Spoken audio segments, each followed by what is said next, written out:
今天来做一道老人都吃得动的花菜炒肉泥，又健康又营养，让老人多吃一点蔬菜。首先，花菜先放在水里串一下，串个3到5分钟，让花菜有点软烂了。这样的话也可以，就是虫卵花菜上因为会有一些虫卵、一些脏东西，可以洗，可以当出水的话更干净一点。我之前是先把它在水里浸泡了20分钟，放一点盐，然后再出下水，这样更干净。然后花菜上面一些黑色的点其实没有关系的，用剪刀把它剪掉，留下好的部分，然后把它切成碎。备好一份肉泥解冻，这可以多做一点因为平时老人嘛，这些肉片肉丝如果做肉老的话，可能咬不动，牙齿少了，那就多准备一些这样的肉泥，需要的时候拿出来一份，解冻直接烧就可以。因为单调的蔬菜跟老人不爱吃，光蔬菜炒的话，那我爸喜欢吃这种带一点肉末的，吃多一点。然后用筷子夹一下看如果差不多了，就可以拿出来了。因为我爸牙齿少，因为待会儿还要炒不能太粗了，太粗了就散掉了。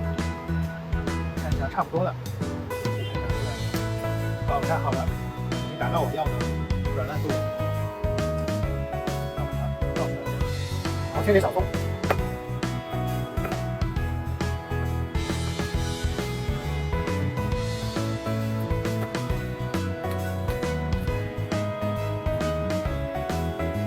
准备开锅烧了，还是一样，少放点橄榄油。橄榄油其实是可以炒的，比较健康，少放一点。放点花生油，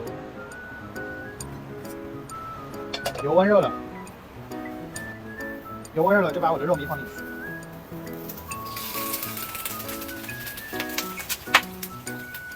开炒，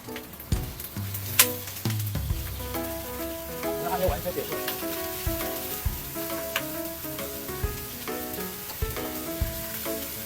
我感觉这里肉泥有点多了，所以说我就盛一点出来，下次可以炒其他的菜。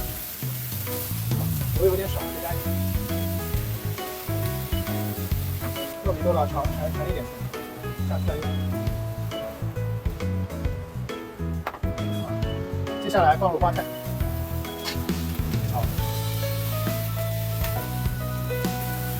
加一点生抽。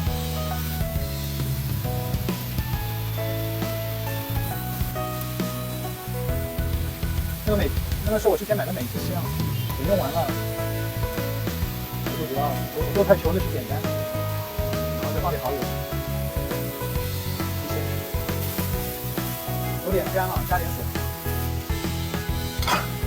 然后加一点点食盐，减少放清淡，然后加一点鸡精，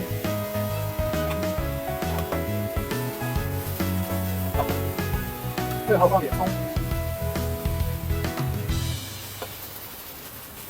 放点小猪葱末，然后炒2口，再加一滴绿水，感觉还不够软烂，再加一滴绿水，好，可以了，关火，